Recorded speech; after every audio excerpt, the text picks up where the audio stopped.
Friends, welcome back to my YouTube channel. Friends, आज के video में आप देखने वाले हैं हिंदी साहित्य का इतिहास, जो कि आचार्य रामचंद्र शुक्ल जी के द्वारा लिखा गया है। इसके पहले हमने आदिकाल पूरा कंप्लीट कर लिया है। भक्ति काल का ये लास्ट प्रकरण है, प्रकरण 6।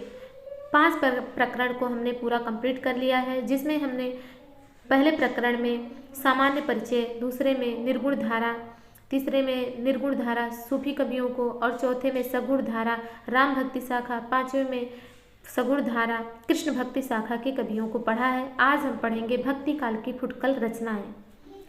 शुक्ल जी ने भक्ति काल का संवत 1375 से 1700 तक इसका समय माना है, जैसा कि हमने पहले ही वीडियो में आपको बता दिया है। शुक्ल जी के इतिहास को पढ़ना, शुक्ल जी के हिंदी साहित्य के इतिहास को पढ़ना सभी हिंदी साहित्य के विद्यार्थियों के लिए बहुत ही आवश्यक है।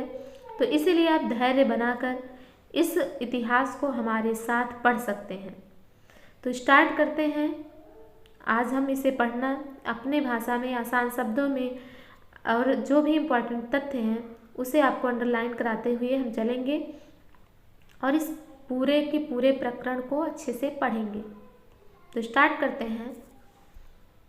जिन राजनीतिक और सामाजिक परिस्थितियों के बीच भक्ति का काव्य प्रवाह उमड़ा, उनका संक्षिप्त उल्लेख आरंभ में हो चुका है। जैसा कि आपको पता है कि भक्ति काल की उत्पत्ति कैसे हुई या इसका उदय कैसे हुआ, इसके विषय में हम पहले पढ़ चुके हैं। सबसे पहले प्रकरण में ही सामान्य परिचय के अंतर्गत ही ये बताया गया कि कैसी राजनीतिक परिस्थितियाँ थीं, कैसी सामाजिक परिस्थितियाँ उत्पन्न हुई थीं, जिससे भक्ति का काव्य उमड़ा था या भक्ति काल आरंभ हुआ था। उनका संक्षिप्त उल्लेख आरंभ में हो चुका है।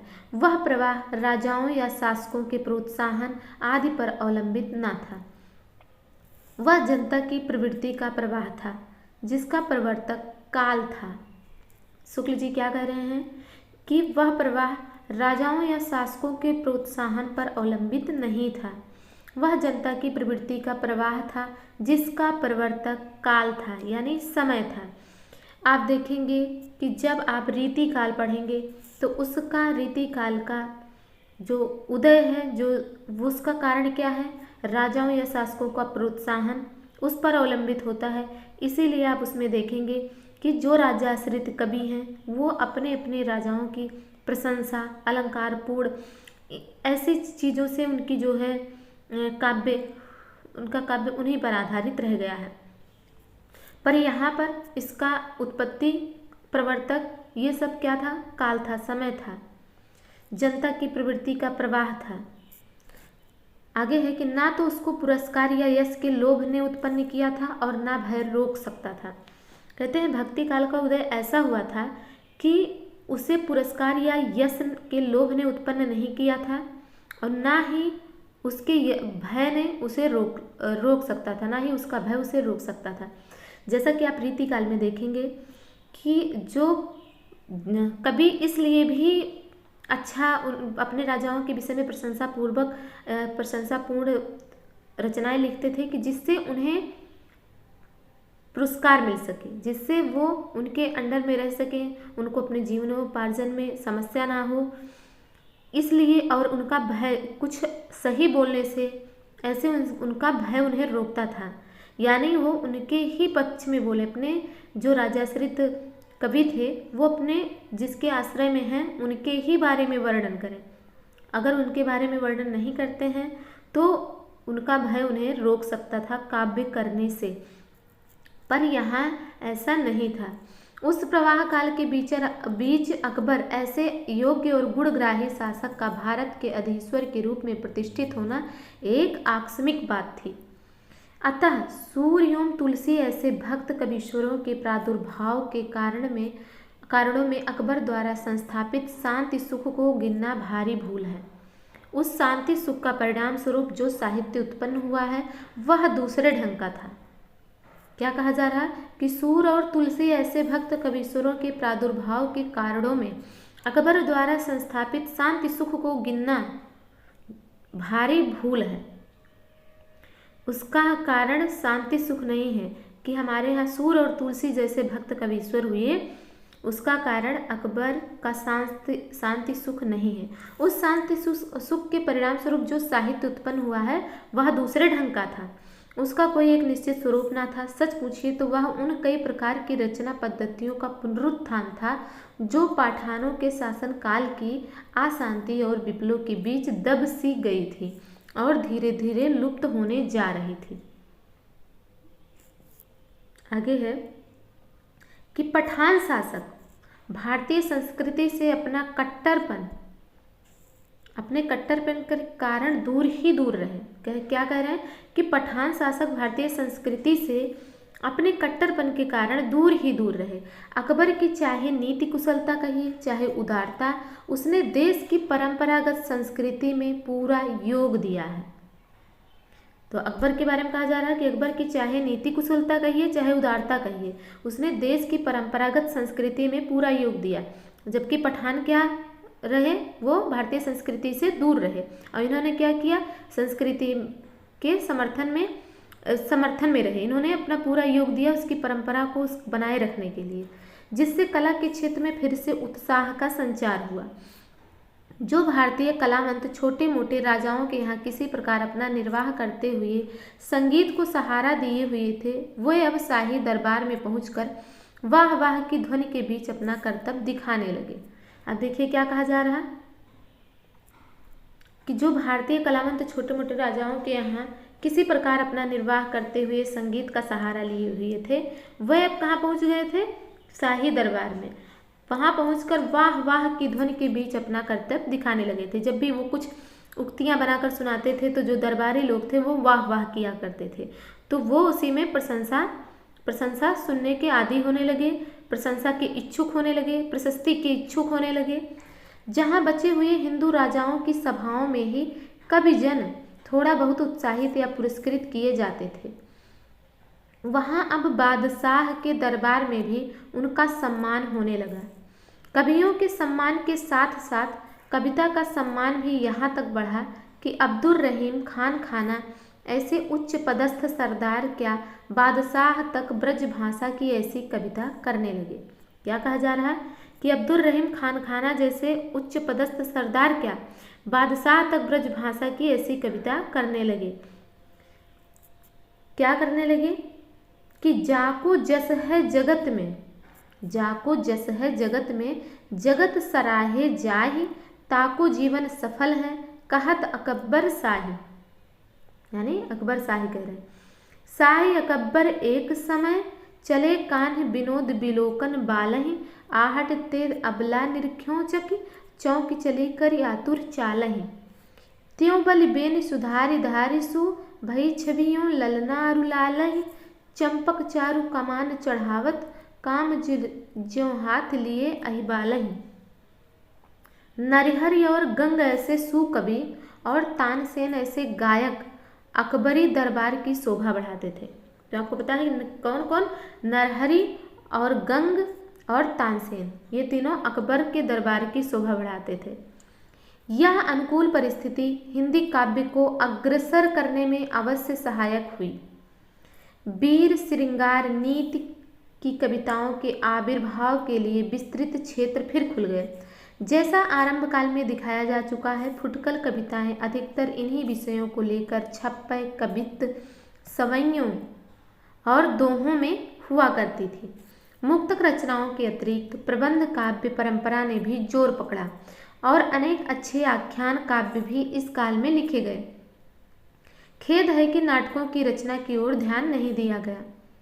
क्या कहा जा रहा है कि मुक्तक रचनाओं के अतिरिक्त प्रबंध काव्य परंपरा ने भी इस समय जोर पकड़ा और अनेक अच्छे आख्यान काव्य भी इस काल में लिखे गए। खेद है कि नाटकों की रचना की ओर ध्यान नहीं गया। इस समय नाटकों की रचना नहीं की गई। हृदय राम की भाषा हनुमान नाटक को नाटक नहीं कह सकते। क्या करें, हृदय राम के जो हृदय राम का हनुमान नाटक है उसको हम नाटक नहीं कह सकते। इसी प्रकार सुप्रसिद्ध कृष्ण भक्त कवि व्यास जी, जैसे कि व्यास के बारे में भी हमने पढ़ चुका है, सगुण धारा कृष्ण भक्ति शाखा के अंतर्गत हमने हृदय राम को भी पढ़ा और कवि व्यास जी को भी पढ़ा। क्या कर रहे हैं कि कृष्ण भक्त कवि व्यास जी 1620 के आसपास देव नामक एक शिष्य का रचा देव माया प्रपंच नाटक को भी नाटक नहीं ये क्या है, ज्ञान वार्ता है। तो ये भी आपको याद रखना है, यहाँ से यहाँ तक मोस्ट इम्पॉर्टेंट कथन है। इसमें संदेह नहीं कि अकबर के राजतत्व में एक ओर तो साहित्य की चली आती हुई परंपरा को प्रोत्साहन मिला, दूसरी ओर भक्त कवियों की दिव्य वाणी का स्रोत उमड़ चला। इन दोनों की सम्मिलित विभूति से अकबर का राजत्व काल जगमगा उठा और साहित्य के इतिहास में उसका एक विशेष स्थान हुआ। जिस काल में सूर और तुलसी ऐसे भक्त के अवतार तथा नरहरि गंगा और रहीम ऐसे निपुण भाव कवि दिखाई पड़े, उसके साहित्यिक गौरव की ओर ध्यान जाना स्वाभाविक ही है। तो यहाँ से यहाँ तक भी आपको याद रखना है कि अकबर के राजत्व काल में एक ओर तो साहित्य की चली आती हुई परंपरा का प्रोत्साहन मिला, दूसरी ओर भक्त कवियों की दिव्य वाणी का स्रोत उमड़ चला। पहले कवि हैं छीहल। छीहल के बारे में हम देखते हैं कि ये राजपूताने की ओर के थे। संवत 1575 में इन्होंने पंच सहेली नाम की एक छोटी सी पुस्तक राजस्थानी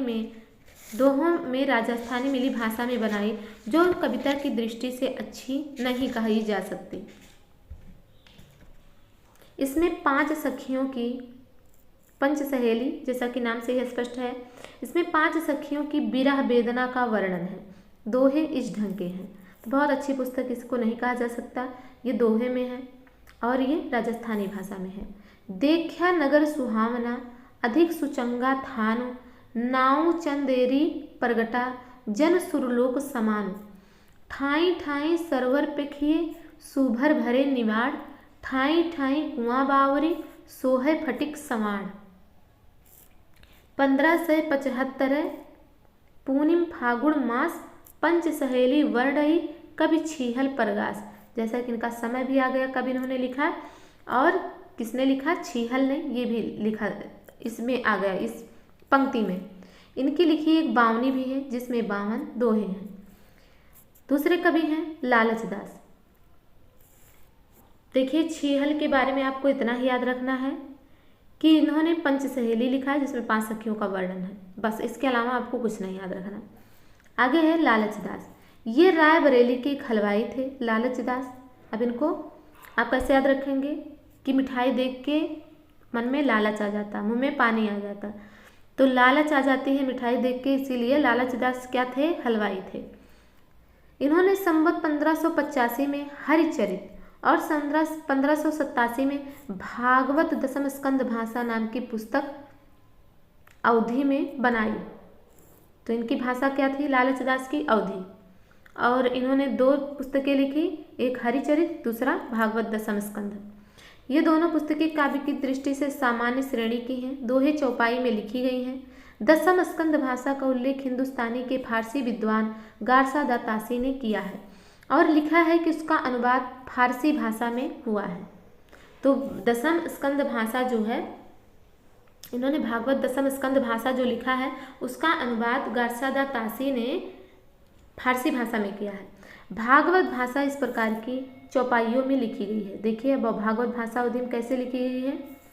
1527 जहिया समय विलंबित बरनो तहिया, मास अषाढ़ कथा अनुसारी हर बासर रजनी उजियारी, सकल संत कहा नामो माथा बलिबल जइहो जादव नाथा, राय बरेली बरन यवासा लालच राम नाम कयासा। तीसरे कवि आ गए कृपाराम।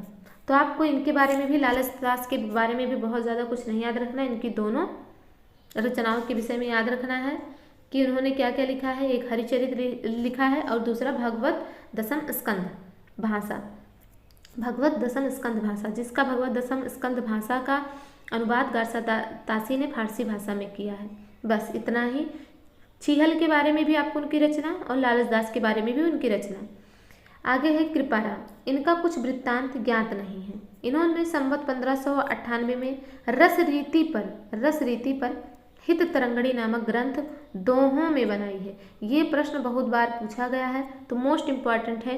हित तरंगणी ग्रंथ दोहों में है, जो कि संवत 1598 में रस रीति के आधार पर लिखी गई है। कृपाराम का ये रचना है। रीत या लक्षण ग्रंथों में यह बहुत पुराना है। कवि ने कहा है कि और कवियों ने बड़े छंदों के विस्तार में श्रृंगार रस का वर्णन किया है, पर मैंने सुघरता के विचार से दोहों में वर्णन किया है। इससे जान पड़ता है कि इनके पहले और लोगों ने भी रीति ग्रंथ लिखे थे, जो अब नहीं मिलते। हित तरंगणी के कई दोहे बिहारी के दोहों से मिलते जुलते हैं, पर इससे यह नहीं सिद्ध होता कि यह ग्रंथ बिहारी के पीछे का है, क्योंकि ग्रंथ में निर्माण काल बहुत स्पष्ट रूप से दिया हुआ है। तो कहा जा रहा है कि ग्रंथ में निर्माण काल बहुत स्पष्ट रूप से दिया गया है। सिधि निधिन शिव मुख चंद्र लखी, माघ शुद्धि तृतीयासु, हित तरंगनी हौ रची, कभी हित परम प्रकाशु। तो इस प्रकार से लिखा गया है कि निर्माण काल के विषय में क्या लिखा गया है कि सिद्धि निधि शिव मुख चंद्र लखी, माघ शुद्धि तृतीयासु, हित तरंगनी हौ रची, कभी हित परम प्रकाशु।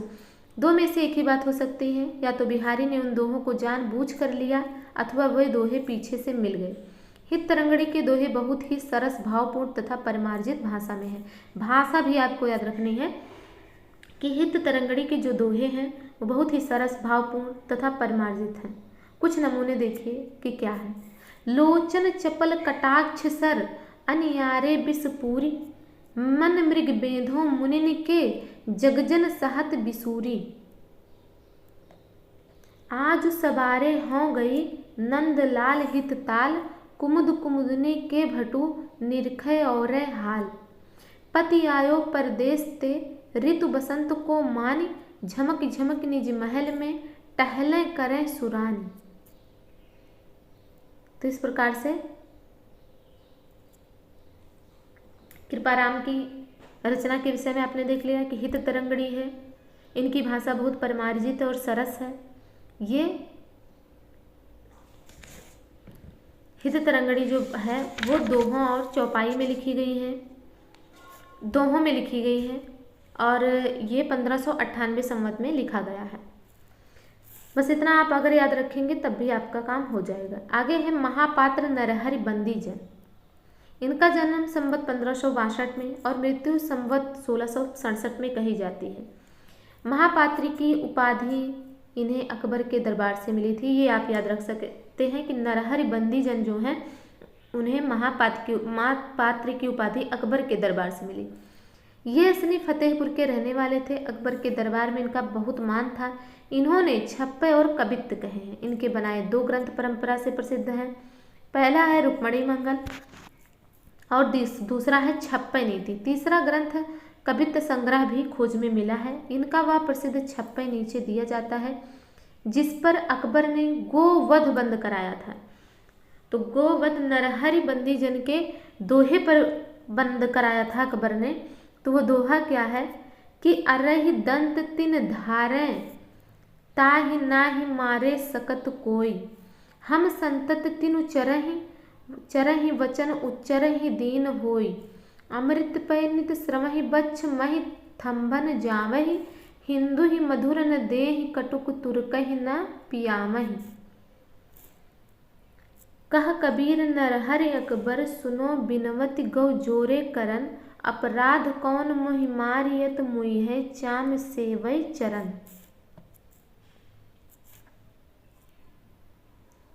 तो इस प्रकार से इनकी ये छप्पर थी। और इनके दोनों दोहों के विषय में, दोनों रचनाओं के विषय में बात हो गई। महापात्र नरहरि बंदीजन के महापात्र नाम दिया इनको अकबर ने। और इनका जो रचना है वो रुक्मणी मंगल है पहला, और दूसरा है छप्पे नीति, और तीसरा एक इनका कवित्त संग्रह मिला था, पर वो उसके विषय में बहुत ज़्यादा कुछ नहीं है। आगे हैं नरोत्तम दास। ये सीतापुर जिले के वाड़ी नामक कस्बे के रहने वाले थे। शिव सिंह सरोज में इनका संवत 1602 में वर्तमान रहना लिखा है। इनकी जाति का उल्लेख कहीं नहीं मिलता। इनका सुदामा चरित्र ग्रंथ बहुत प्रसिद्ध है। इसमें घर की दरिद्रता का बहुत ही सुंदर वर्णन है। यद्यपि यह छोटा है तथापि इसकी रचना बहुत ही सरस और हृदय ग्राहिणी है। तो सुदामा चरित्र जो इनका है नरोत्तम दास का, बहुत ही प्रसिद्ध रचना है, जैसे आपको भी पता होगा, और बहुत ही सरस और हृदय ग्राहिणी है। कवि की भावुकता का परिचय देती है। भाषा भी बहुत ही परिमार्जित और व्यवस्थित है। बहुतेरे कवियों के समान भारती के शब्द और वाक्य इसमें नहीं है। कुछ लोगों के अनुसार इन्होंने इसी प्रकार का एक और खंडकाव्य ध्रुव चरित्र भी लिखा है, पर वह कहीं देखने में नहीं आया। सुदामा चरित्र का यह सवैया बहुत लोगों के मुँह से सुनाई पड़ता है। जैसे कि आप देखे होंगे कि सुदामा चरित्र का ये आपको बहुत जगह सुनाई पड़ता होगा कि शीस पगा न झगा तन पै प्रभु जाने को आहि बसई के ही ग्रामा धोती फटी सी लट्टी दुपटी अरुपाए उपानह को नहीं सामा द्वार खड़ो दुज दुर्बल एक रहो चपि सो वसुधा अभिरामा पूछत दीन दयाल को धाम बतावत अपनो नाम सुदामा। कृष्ण की दीन वत्सलता और करुणा का एक यह और सवैया देखिए कि कैसे बिहावल बिवाइन शोभ है, कैसे बिहाल बिवाइन शोभ है, कंटक जाल गड़े पग जोए, हाय महादुख पाए सखा तुम आए इते न कितने दिन खोए। देख सुदामा की दीन दशा करुणा करके करुणा निधि रोए। तो इस प्रकार से पानी परात को हाथ छुयो नहीं, नयनन के जल से पग धोए। आपने देखा होगा कि कृष्ण और सुदामा की मित्रता यहीं से प्रचलित है, सबसे ज़्यादा विश्वविख्यात है, और इसी पर ये दोहा पूरा है। ये सामान्य जनों में गाया भी जाता है। तो नरोत्तम दास का आपको पता चल गया कि कृष्ण चरित्र सबसे ज़्यादा विख्यात पुस्तक है, उनकी रचना है। इसके अलावा एक और ध्रुव चरित्र भी आया है, पर उसके विषय में ज़्यादा प्रमाण नहीं मिल पाया है। छठे कवि हैं आलम। ये अकबर के समय के एक मुसलमान कवि थे, जिन्होंने सन 1991 हिजरी अर्थात संवत 1639 से 40 में माधवा नलकाम कंदला नाम की एक प्रेम कहानी दोहा चौपाई में लिखी। 5-5 चौपाइयाँ अर्धालियों पर एक दोहा या सोठा है। यह श्रृंगार रस की दृष्टि से ही लिखी जान पड़ती है, आध्यात्मिक दृष्टि से नहीं। इसमें जो कुछ रुचिरता है वह कहानी की है, वस्तु वर्णन भाव व्यंजना आदि की नहीं। कहानी भी प्राकृत या अपभ्रंश से चली आती हुई कहानी है। कवि ने रचना का उल्लेख इस प्रकार किया है, क्या किया है कि दिल्ली पति अकबर सुरताना, सप्तद्वीप में जाकी आना, धर्मराज सब देश चलावा, हिंदू तुरक पंथ सब लावा। आगे है कि सन 991 आही, करो कथाओ बोलो ताही। नेक्स्ट कवि हैं आलम के बाद महाराज टोडरमल। ये कुछ दिन शेरशाह के यहाँ ऊंचे पद पर थे। पीछे अकबर के समय में भूमिकर विभाग के मंत्री हुए। टोडरमल अकबर के समय में भूमिकर विभाग के मंत्री हुए। इनका जन्म संवत 1550 में, मृत्यु संवत 1646 में हुई। ये कुछ दिनों तक बंगाल में सूबेदार भी थे। जाति के खत्री थे। इन्होंने शाही दफ्तरों में हिंदी के स्थान पर फारसी का प्रचार किया, जिससे हिंदुओं का झुकाव फारसी की शिक्षा की ओर हुआ। ये प्रायः नीति संबंधी पद्य कहते थे। इनकी कोई पुस्तक तो नहीं मिलती, फुटकल कवित्त इधर उधर मिलते हैं। एक कवित्त नीचे दिया जा रहा, इनका फुटकल कवित्त इनके विषय मिलती है, कोई विशेष रचना नहीं है। तो क्या है? जार को विचार कहाँ, गणिका को लाज कहाँ, गदहा को पान कहाँ, आधरे को आरसी, निगुनी को गुण कहाँ, दान कहाँ, दारिद को सेवा कहाँ, सौम्य की अरंडन की डार सी, मदपी को सूच कहाँ, साँच कहाँ, लंपट को नीच को वचन कहाँ, स्यार की पुकार सी, टोडर सुकवि ऐसे हठी तो न टारे टरे, भावे कहाँ सूधी बात, भावे कहाँ फारसी। और आगे है महाराज बीरबल। इनकी जन्मभूमि कुछ लोग नारनौल बतलाते हैं। इनका नाम महेश दास है। प्रयाग जिले के भीतर जो अशोक स्तंभ है उस पर यह खुदा है कि संवत 1632 साके 1493 मार्ग बदी 5 सोमवार गंगादास सुत महाराज बीरबल श्री तीर्थ राज प्रयाग की यात्रा सुफल लिखित। यह लेख महाराज बीरबल के संबंध में ही जान पड़ता है, क्योंकि गंगादास और महेश दास नाम मिलते जुलते हैं, जैसे कि पिता पुत्र के हुआ करते हैं। बीरबल का जो उल्लेख भूषण ने किया है उससे इनके निवास स्थान का पता चलता है। तो भूषण के अनुसार क्या है इनका निवास स्थान? द्विज कन्नौज कुल कश्यपी रत्नाकर सुत धीर बसत त्रिविक्रमपुर सदा तरनि तनुजा तीर बीर बीर बल से जहाँ उपजे करु कवि अरु भूप देव बिहारीश्वर जहाँ विश्वेश्वर तद्रूप। ये भूषण के उससे पता चलता है। इनका जन्म स्थान तिकमापुर ही ठहरता है, पर कुल का निश्चय नहीं हो पाता। यह तो प्रसिद्ध है कि अकबर के मंत्रियों में थे और बड़े वाक चतुर और प्रत्युत्पन्नमति थे। जैसा कि आपने बीरबल के बारे में बहुत सारी प्रचलित कहानियाँ सुनी होगी। बीरबल की बुद्धिमत्ता के बारे में आपको पता होगा, जो कि बचपन से ही हम सुनते आ रहे हैं। इनके और अकबर के बीच होने वाले विनोद चुटकुल्ले उत्तर भारत के गाँव में प्रसिद्ध हैं। सच बात है। महाराज बीरबल ब्रज भाषा के अच्छे कवि थे और कवियों की बड़ी उदारता के साथ सम्मान करते थे। केशवदास जी को इन्होंने एक बार 6 लाख रुपए, जो कि आज के समय में ही बहुत ज़्यादा है, तो उस समय के समय में 6 लाख रुपए कितने अधिक होते रहे होंगे। और केशवदास की पैरवी से ओरछा नरेश पर 1 करोड़ का जुर्माना मुआफ कर दिया था। इनके मरने पर अकबर ने यह सोरठा कहा था। बीरबल के मरने पर अकबर ने यह सोरठा कहा था। तो अकबर ने क्या कहा था कि दीन देख सब दीन एक न दीन हो दुसह दुख सो अब हम कह दीन कछु नहीं और राख्यो बीरबल। तो ये किसने कहा था? अकबर ने। जैसे कि अकबर और बीरबल की जोड़ी बहुत ही ज़्यादा प्रसिद्ध है, आपको पता ही है। तो ये किसने कहा था? ये अकबर ने कहा था। इनकी कोई पुस्तक नहीं मिलती, पर कई 100 कवित्वों का एक संग्रह भरतपुर में है। इनकी रचना अलंकार आदि काव्यांगों से पूर्ण और सरस होती थी। कविता में अपना नाम ब्रह्म रखते थे। इम्पॉर्टेंट है कि बीरबल कविता में अपना नाम क्या रखते थे? तो ब्रह्म रखते थे। 2 उदाहरण नीचे दिए जाते हैं। क्या है? उछर उछर भेक झपटे उरग पर, उछर उछर भेक झपटे उरग पर, उरग पे केकिन के लपटे लह की हैं, केकिन की सूरत ही की न कछु भय भय, एक करी केहरी न बोलत बह की है।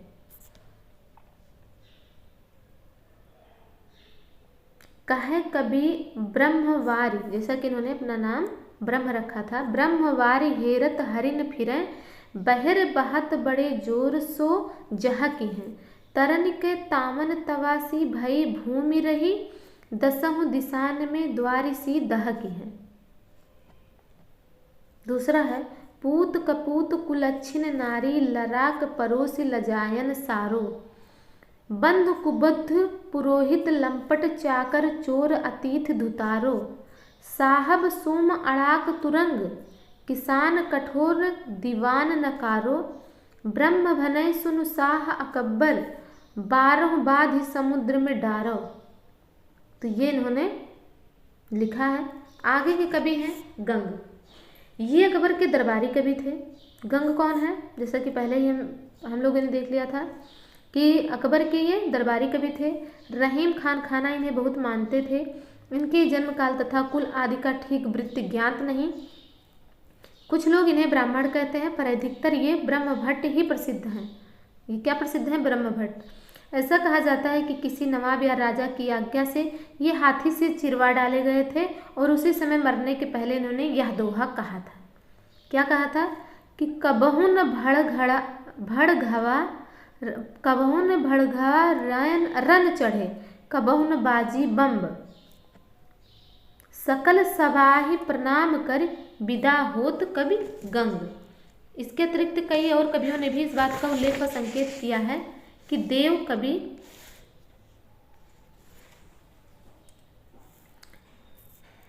ने कहा है कि एक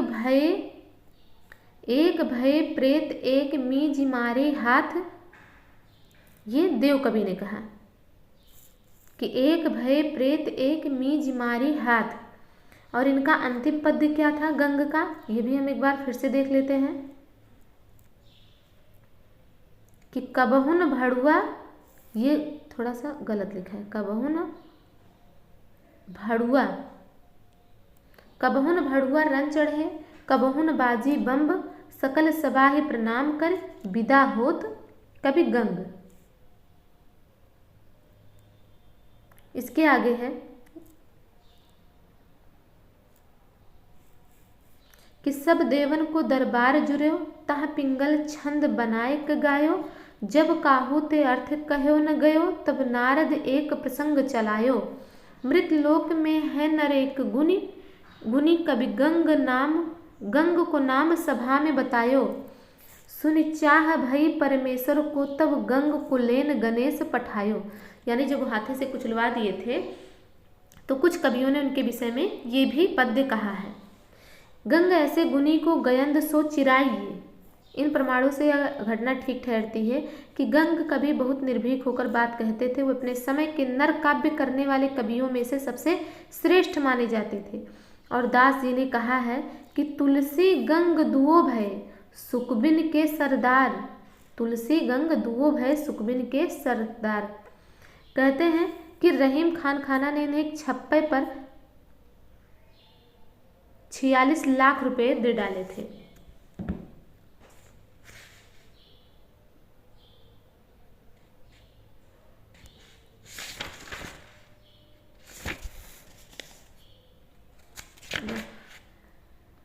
कि 46 नहीं है 36 लाख रुपए। वह छप्पे क्या है कि चकित भंवर 36 चकित भंवर रह गयो गमन नहीं करत कमलवन, चकित भंवर रह गयो गमन नहीं करत कमलवन, अहिफन मन नहीं लेत तेज नहीं बहुत पवन घन, हंस मान सर तज्यो चक चक्की न मिले अति, बहु सुंदरी पद्मनी पुरुष न चहे न करे रति, खल भलित शेष कवि गंग भन, अमित तेज रवि रथ खस्यो, खान बैरम सुवन जबहि क्रोध कर तंग कस्यो। सारांश यह है कि गंग अपने समय के प्रधान कवि माने जाते थे। इनकी कोई पुस्तक अभी नहीं मिली है। पुराने संग्रह ग्रंथों में इनके बहुत से कवित्व मिलते हैं। सरल हृदय के अतिरिक्त वाग वैदग्ध भी इनमें प्रचुर मात्रा में था। वीर और श्रृंगार रस के बहुत ही रमणीक कवित्व इन्होंने कहे हैं। कुछ अन्योक्तियाँ भी बड़ी मार्मिक हैं। हास्य रस का पुट्ट भी बड़ी निपुणता से ये अपनी रचना में देते थे। घोर अति संयुक्तिपूर्ण वस्तु व्यंग पद्धतियाँ पर विरह ताप का वर्णन भी उन्होंने किया है। उस समय की रुचि को रंजित करने वाले सब गुण इनमें वर्तमान थे, इसमें कोई संदेह नहीं है। इनका कविता काल विक्रम की 17वीं शताब्दी का अंत मानना चाहिए। विक्रम की 17वीं शताब्दी का अंत मानना चाहिए। रचना के इनके कुछ नमूने हैं कि क्या लिखते हैं कवि गंग कि बैठी थी सखिन संग पिय को गमन सुन्यो, सुख के समूह में वियोग आग भर की, गंग कहे त्रिविधा सुगंधा के पवन बहो, लागत ही ताके तन भई बिथा जर की, प्यारी को परसि पौन गयो मानसर कहाँ, लागत ही औरे गति भई मानसर की,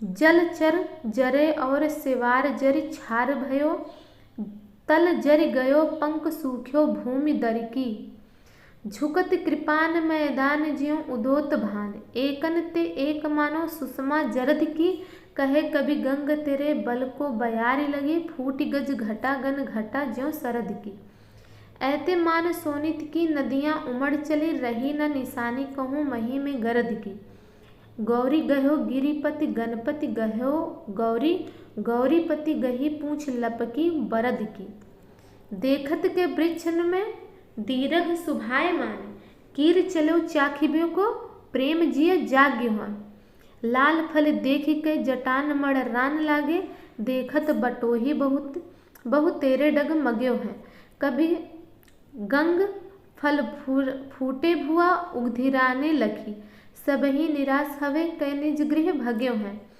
ऐसो फलहीन वृक्ष वसुधा में भयो यारो, सेमर बिसासी बहु तेरन को ठग्यो हैं। तो यह इनकी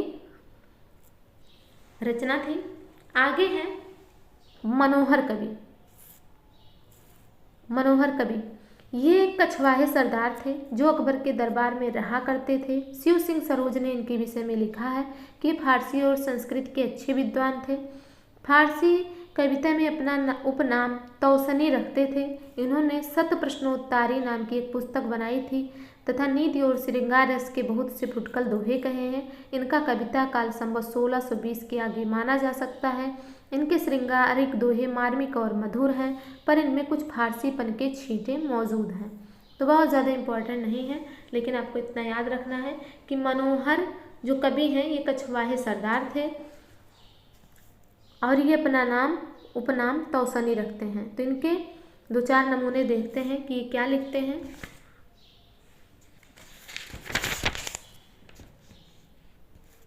कि इंदु बदन नरगिस नयन संबुल वारे बार, इंदु बदन नरगिस नयन संबुल वारे बार, उर कुमकुम कोकिल बयन जेहि लखिलाजत मार। बिथुरो सुथरे चीकने घने घने घुघुआर, रसिकन को जंजीर से बाला तेरे बार। अचरज मोह हिंदू तुरुक बाद करत संग्राम, इक दीपति सो दीपियत काबा काशी धाम।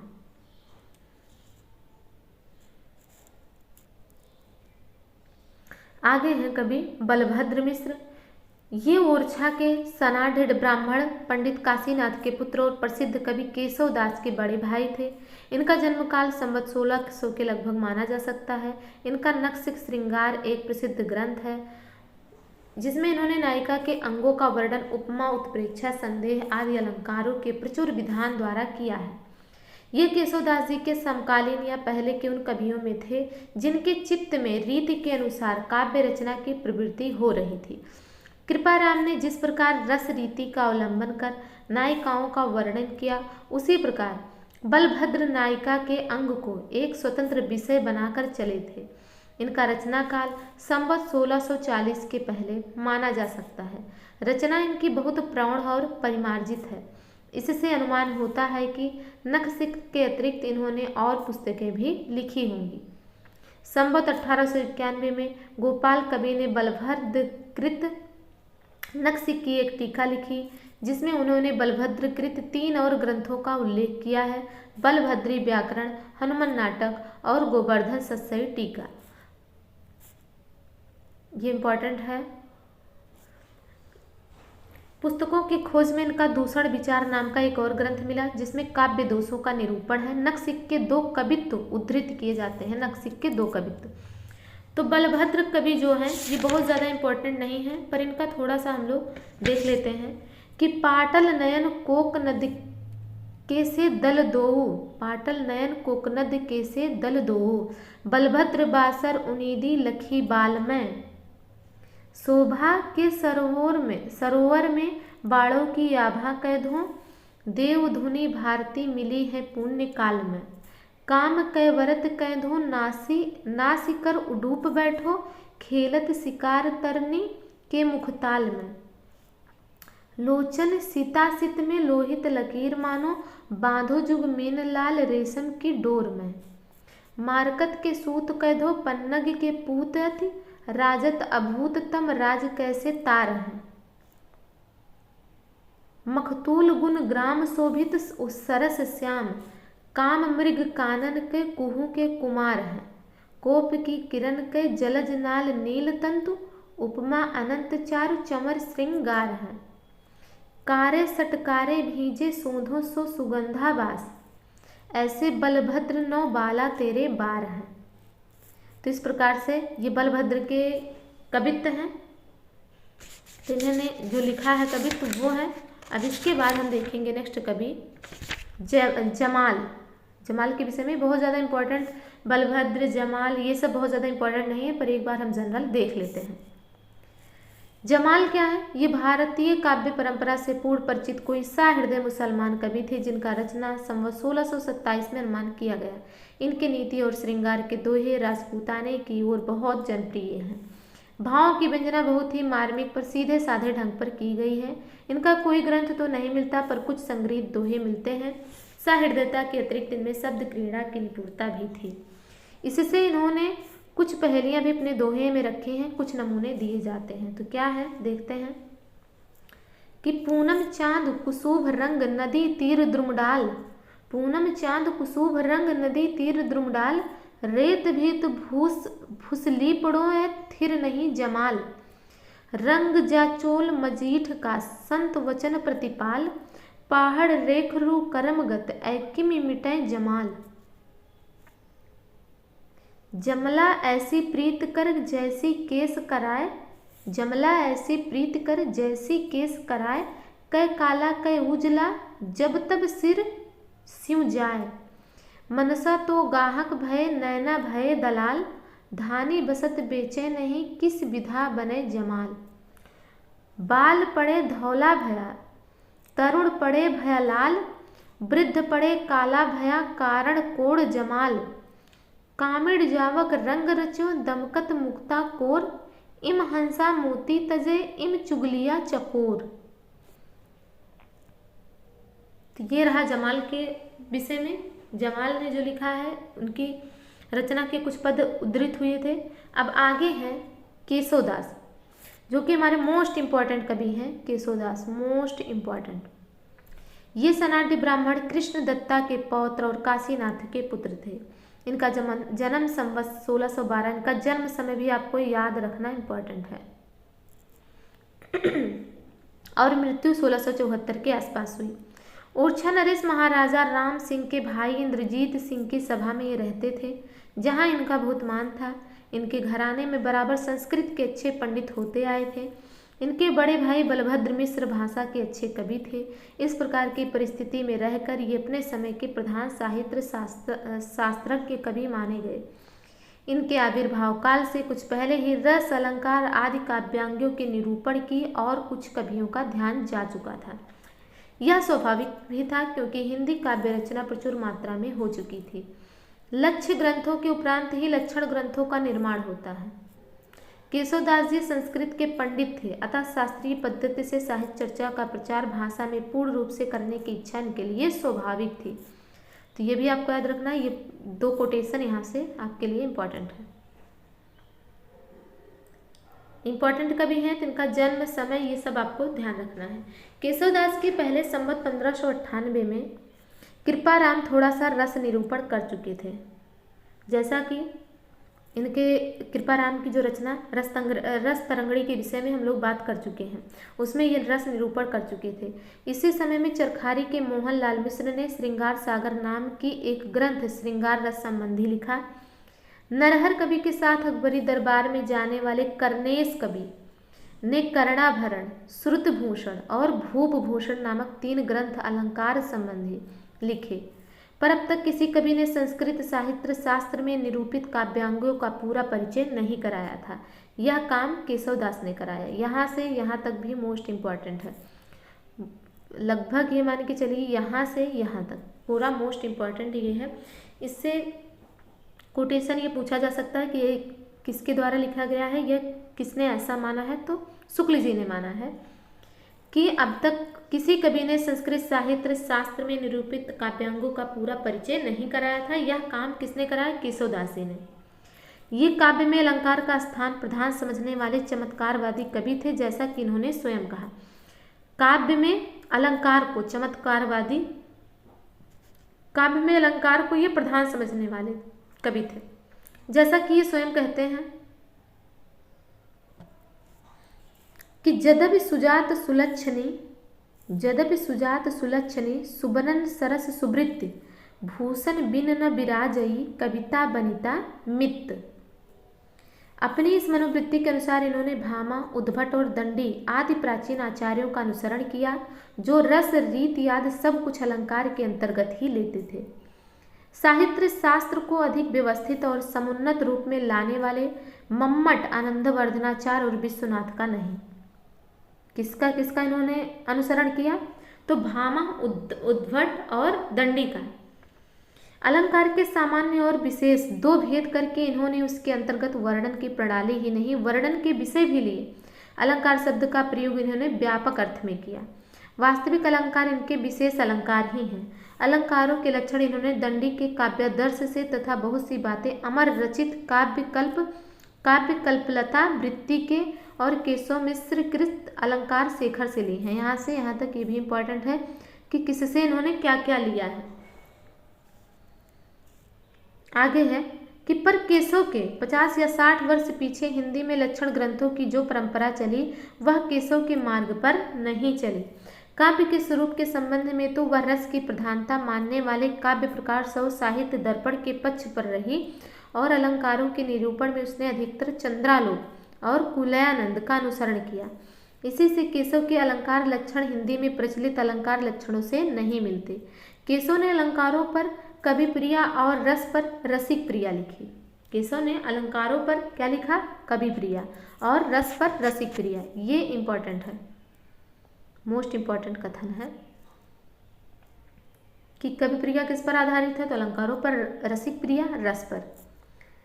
इन ग्रंथों में केशव का अपना विवेचन कहीं नहीं दिखाई पड़ता। सारी सामग्री कई संस्कृत ग्रंथों से ली हुई मिलती है।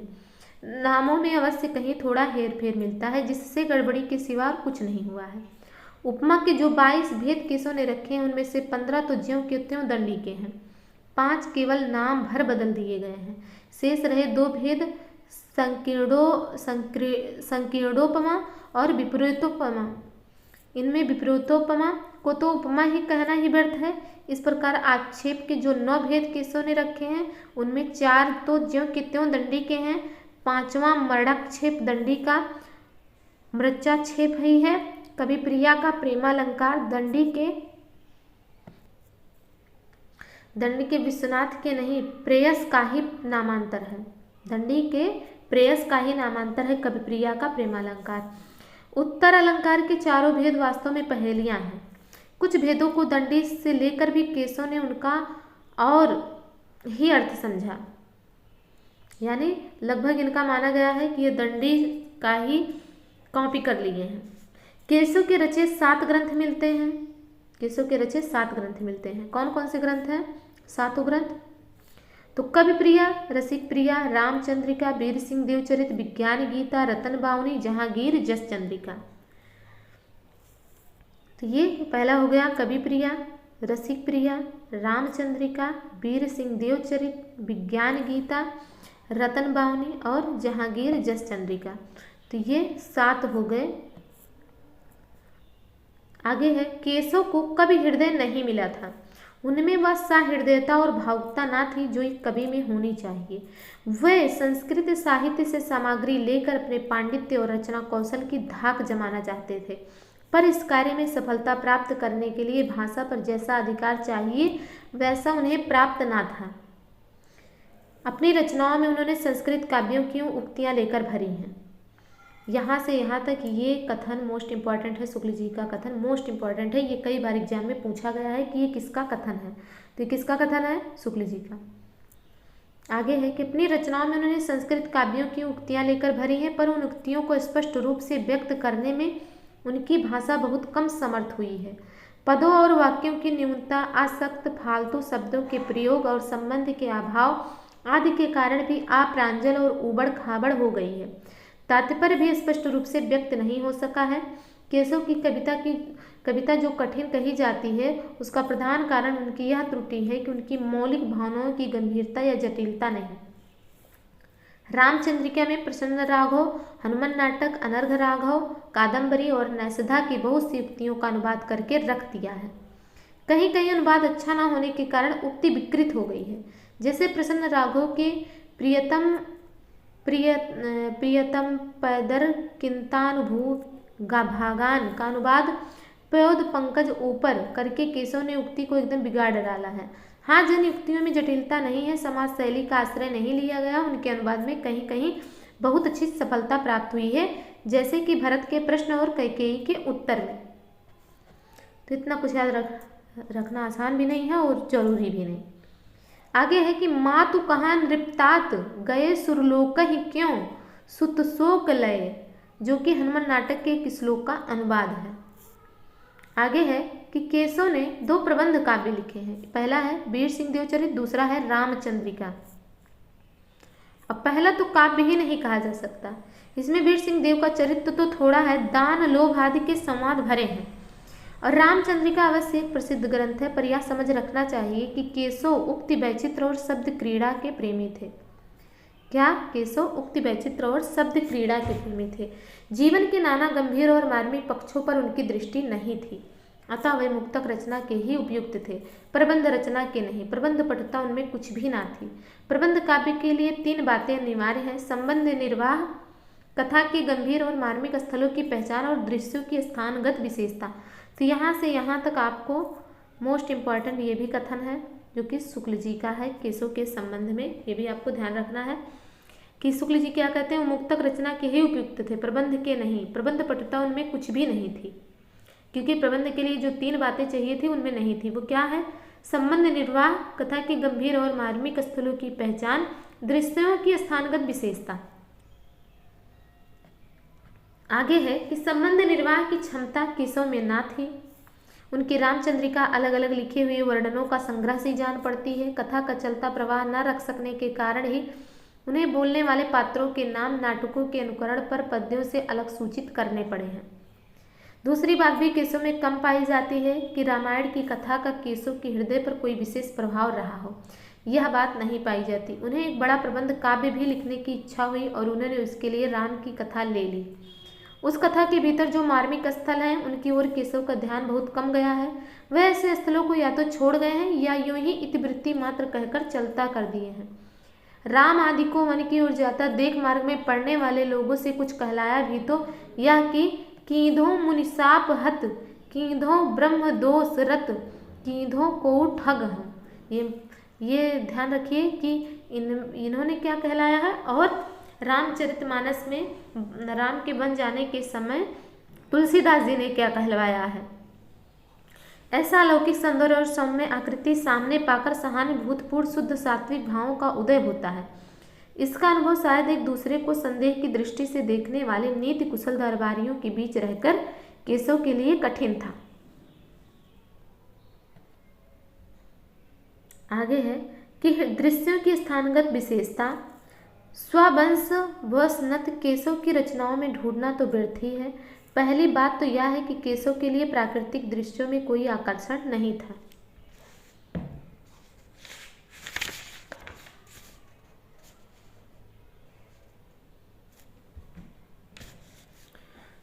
तो क्या है स्थानगत विशेषता? यहाँ पर है लोकल कलर। केशव की रचनाओं में ढूंढना तो व्यर्थ है। पहली बात तो यह है कि केशव के लिए प्राकृतिक दृश्यों में कोई आकर्षण नहीं था, वह उनकी देशगत विशेषताओं का निरीक्षण करने क्यों जाते। दूसरी बात यह है कि केशव की बहुत पहले से ही इसकी परंपरा एक प्रकार से उठ चुकी थी। कालिदास के दृश्य वर्णनों में देशगत विशेषताओं का जो रंग पाया जाता है वह भवभूति तक तो कुछ रहा, उसके पीछे नहीं, फिर तो वर्णन रूढ़ हो गए।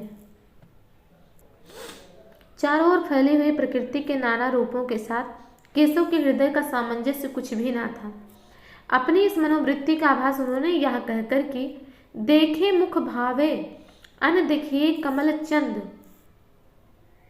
ताते मुख मुखे सखी कमलो ना चंदरी, साफ दे दिया है। ऐसे व्यक्ति से प्राकृतिक दृश्यों के सच्चे वर्णन की भला क्या आशा की जा सकती है। पंचवटी और प्रवर्षण गिरी ऐसे रमणीय स्थलों में शब्द साम्य के आधार पर श्लेष के भद्दे खिलवाड़ के अतिरिक्त और कुछ ना मिलेगा।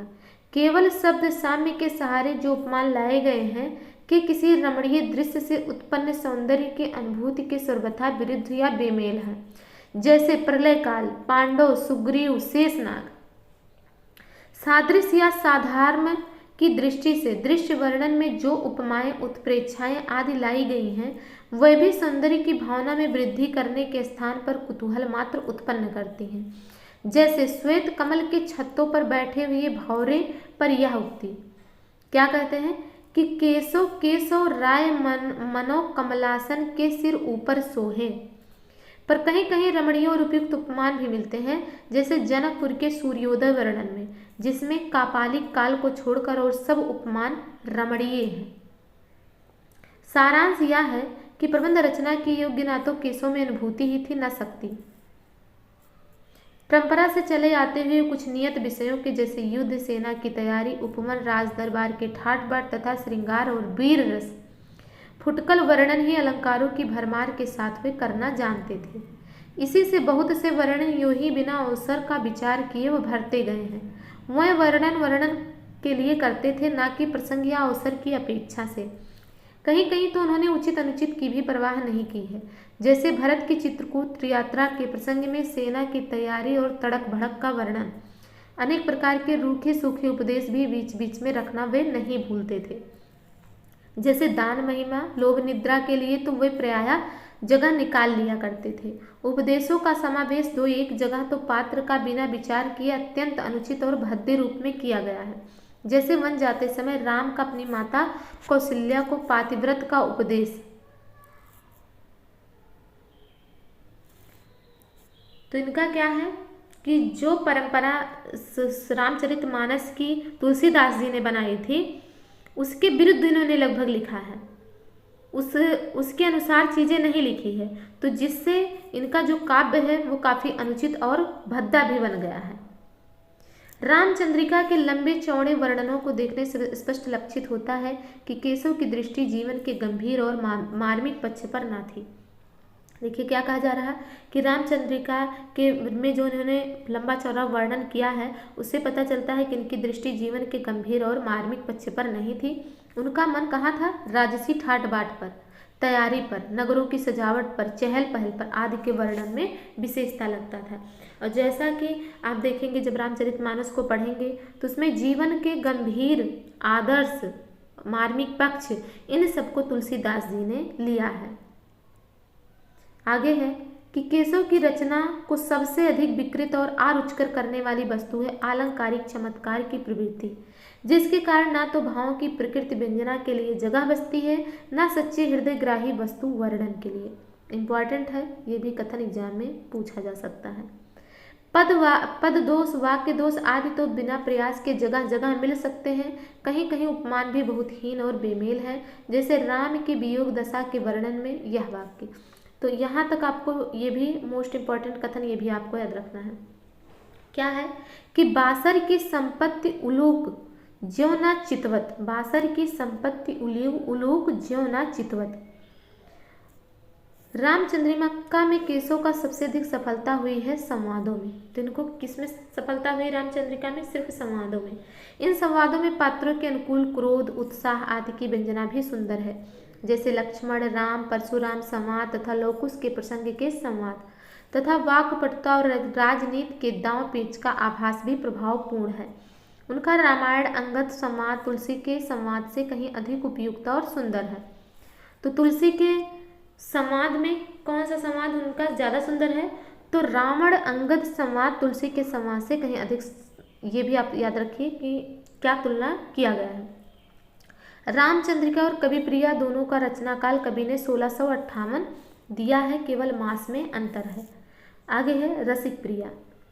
रसिक प्रिया संवत 1648 की रचना प्रौढ़ है। उदाहरणों में चतुराई, कल्पना से काम लिया गया है और पदविन्यास भी अच्छे हैं। इन उदाहरणों में वाग वैदग्ध के साथ साथ सरसता भी बहुत कुछ पाई जाती है। विज्ञान गीता संस्कृत के प्रबोध चंद्रोदय नाटक के ढंग की पुस्तक है। विज्ञान गीता संस्कृत के प्रबोध चंद्रोदय नाटक के ढंग की पुस्तक है। रतन बावनी में इंद्रजीत के बड़े भाई रतन सिंह की वीरता का छप्पयों में अच्छा वर्णन है। यह वीर रस का अच्छा काव्य है। आगे है कि केशव की रचना में सूर, तुलसी आदि की सी सरसता और तन्मयता चाहे ना हो, पर काव्यांगों का विस्तृत परिचय कराकर उन्होंने आगे के लिए मार्ग खोला। ये भी इम्पोर्टेंट है। ये कथन किसका है? शुक्ल जी का। कहते हैं वरिष्ठ जीव थे। एक दिन बुढ़े होने पर किसी कुएं पर बैठे थे। वहां स्त्रियों ने बाबा कहकर संबोधन किया। इस पर इनके मुख से यह दोहा निकला, केशव केसन असकरी बैरही जसना कराही, चंद्रबदन मृगलोचनी बाबा कह कह जाहि। केशवदास की रचना के कुछ उदाहरण और हैं, जैसे जौ हों कहों रहिए तो प्रभुता प्रगट होती, चलन कहों तो हित हानि नाहि सहनो, भावे सो करहु तो उदास भाव प्राण नाथ, साथ ले चलहु कैसे लोक लाज बहनो। केशव दास की सौ तुम सुनो छबीले लाल, चले ही बनत जौपै नाही राज रहनो। जैसिए सिखाओ सीख तुम ही सुजान प्रिय, तुम ही चलत मोहि जैसो कुछु कछु कहनो। चंचल न हूजो नाथ अंचल न खींचो हाथ, सोवे नेक सारिकाऊ सुख तो सोवायो जू। मंद करो दीप दुत चंद्रमुख देखियत, दारिकै दुराय आऊं द्वार तो दिखायो जू। मृगज मराल बाल बाहिरे बिडार देऊ, भाव तुम्हें केसो मोह मन भायो जू। छल के निवास ऐसे वचन बिलास सुनी, सौ गुनो सुरत हूते श्याम सुख पायो जू। कैटभ सो नरकासुर सो पल में मधु सो, मुर सो जिन मार्यो, चोक चतुर्दश रक्षक केसो पूरन वेद पुराण विचार्यो। श्री कमला कुछ कुमकुम मंडन पंडित देव अदेव निहार्यो, सोकर मांगन को बलि पै करतारहु ने करतार प्रसार्यो। और रामचंद्रिका से क्या है कि अरुण गाति अति प्रात पदिमनी प्राणनाथ भय, अरुण गात अति प्रात पदिमनी प्राणनाथ भय, मानहु केशव दास कोकनद कोक प्रेम में। परिपूरन सिंदूर पूर कैधो मंगल घट, कींधो शुक्र को छत्र मढ़ो मानिक मयूख पट। कै सोनित कलित कपाल यह किल कापालिक काल को, यह ललित लाल कैंधो लसत दिग भामिनी के भाल को। विधि के समान है विमानीकृत राजहंस, विविधा विधायुता मेरु सो अचल है। दीप्ति अति सातों दीप देखियत, दूसरो दिलीप सो सुदक्षिणा को बल है। सागर उजागर सो बहुबाहिनी को पति, छंदान प्रिय कैधो सूरज अमल है। सब विधि समरथ राजे राजा दशरथ, भागीरथी पंथगामी गंगा कैसो जल है। मूलन ही की जहाँ अधो गति केसो गाइए, होम हुता सन धूम नगर एक मलिन नाय। दुर्गति दुर्गिन ही जो कुटिल गति सरितन ही में, श्रीफल को अभिलाष प्रगट कविकुल के जी में। कुंतल ललित नील भ्रिकुट धानुष नयन, कुमुद कटाक्ष बाण सबल सदाई है। सुग्रीव सहित तार अंगादि भूषण, मध्य देश केसर सुजगत गति भाई है। तो इस प्रकार से इन्होंने ये लिखा है। आगे है, ये सब वर्णन रामचंद्रिका का है। आगे है होल राय। ये ब्रह्मभट्ट अकबर के समय में हरिवंश राय के आश्रित थे और कभी कभी शाही दरबार में भी जाया करते थे। इन्होंने अकबर से कुछ जमीन पाई थी जिसमें होलपुर गांव बसाया था। कहते हैं कि गोस्वामी तुलसीदास जी ने इन्हें अपना लोटा दिया था, जिस पर इन्होंने कहा था। तो होल राय ने क्या कहा था? लोटा तुलसीदास को लाख टका को मोल। गोस्वामी जी ने चट उत्तर दिया। क्या कहा कि मोल तोल कछु है नहीं, लेहु राय कभी होल। रचना इनकी पुष्ट होती थी, पर जान पड़ता था कि ये केवल राजाओं और रईसों की बिरुदावली वर्णन किया करते थे, जिसमें जनता के लिए ऐसा कोई विशेष आकर्षण नहीं था। इनकी रक्षा सुरक्षित रहती। अकबर की प्रशंसा में इन्होंने यह कवित्त लिखा है कि दिल्ली तेना तखत हुए हैं, बखत न मुगल कैसो हुए हैं, न नगर बढ़ी आगरा नगर ते। गंग तेना गुनी तान सेन तेना तानबाज, मान तेना राजा और न दाता वीर बरते। खान खाना तेना नर नरहरि तेना, हुए हैं न दीवान को बेडर टुडरते। नौ खंड सात दीप, सात हों समुद्र पार, हुए हों न जलालुद्दीन शाह अकबर ते। तो ये इन्होंने अकबर की प्रशंसा में लिखा था होल राय। तो बहुत ज़्यादा इंपॉर्टेंट नहीं है। केशवदास आपके इंपॉर्टेंट है, आगे मोस्ट इंपॉर्टेंट है ये भी रहीम, केशवदास और रहीम। रहीम का पूरा नाम अब्दुल रहीम खान खाना है। ये अकबर बादशाह के अभिभावक प्रसिद्ध मुगल सरदार बैरम खान खाना के पुत्र थे। इनका जन्म संवत 1610 में हुआ। ये संस्कृत, अरबी और फारसी के पूर्ण विद्वान थे। हिंदी काव्य के पूर्ण मर्मज्ञ कवि थे। ये दानी और परोपकारी ऐसे थे कि अपने समय के कर्ण माने जाते थे। इनकी दानशीलता हृदय की सच्ची प्रेरणा के रूप में थी। कीर्ति की कामना से उसका कोई संपर्क ना था। इनके सभी विद्वानों और कवियों से सदा भरी रहती थी। इनके सभा विद्वानों और कवियों से सदा भरा रहता था। गंग कवि को उन्होंने एक बार 36 लाख रुपए दे डाले थे। अकबर के समय में ये प्रधान सेना नायक मंत्री थे और अनेक बड़े बड़े युद्धों में भेजे गए थे। तो ये रही रहीम के विषय में बात। जैसा कि आपको पता है कि बैरम खां की मृत्यु के पश्चात रहीम का पालन पोषण अकबर ने ही किया था। तो वहाँ के ये प्रधान सेना नायक और मंत्री थे, उन्होंने अपने पुत्र के रूप में उनको पाला पोसा था। इसीलिए इनको ये ऐसे कवि थे जो युद्ध में भी पारंगत थे। ये जहांगीर के समय तक वर्तमान रहे। लड़ाई में धोखा देने के अपराध में एक बार जहांगीर के समय इनकी सारी जागीर जब्त हो गई और कैद कर लिए गए। कैद से छूटने पर इनकी आर्थिक अवस्था कुछ दिनों तक बड़ी हीन रही, पर जिस मनुष्य ने करोड़ों रुपए दान कर दिए, जिसके यहाँ से कोई विमुख ना लौटा, उसका पीछा याचकों से कैसे छूट सकता था। अपनी दरिद्रता का दुख वास्तव में इन्हें उसी समय होता था जिस समय इनके पास कोई याचक जा पहुंचता, और ये उसकी यथेष्ट सहायता नहीं कर सकते थे। अपनी अवस्था के अनुभव की व्यंजना इन्होंने इस दोहे में की है। जैसा कि आपको पता है कि रहीम के बहुत से दोहे हैं जो नीति के दोहे हैं, लोगों को कुछ ना कुछ सिखाते हैं, उनके अनुभव हैं, सभी पर आधारित लगभग आप देखेंगे रहीम के दोहे आपको मिल जाएंगे। तो रहीम के क्या दोहे हैं कि तबही लो जीबो भलो, देबो होए न धीम, जग में रहिबो कुचित गति, उचित न होए रहीम। संपत्ति के समय में लोग सदा घेरे रहते थे, विपद आने पर उनमें से अधिकांश किनारा खींचते हैं। इस बात का द्योतक यह दोहा है। ये रहीम दर दर फिरें, मांगे मधुकर खाएं, यारो यारी छाड़िए, अब रहीम वे नाही। कहते हैं कि इसी दिन दशा में उन्हें एक याचक ने आ घेरा। उन्होंने यह दोहा लिखकर उसे रीवा नरेश के पास भेजा कि चित्रकूट में रम रहे रहमन अवध नरेश, चित्रकूट में रम रहे रहमन अवध नरेश, जा पर विपदा परति हैं, सो आवत यही देश। रीवा नरेश ने उस याचक को 1 लाख रुपया दिया। गोस्वामी तुलसीदास जी से भी इनका बड़ा स्नेह था। ऐसी जनश्रुति है कि एक बार ब्राह्मण अपनी कन्या के विवाह के लिए धान न होने से घबराया हो गोस्वामी जी के पास आया। गोस्वामी जी ने उसे रहीम के पास भेजा और दोहे की यह पंक्ति लिख कर दी। क्या लिखा था उन्होंने रहीम दास जी को? ये पंक्ति है तुलसीदास की। सुरतीय नरतीय नागतीय सब चाहत, यह चाहत सब कोय।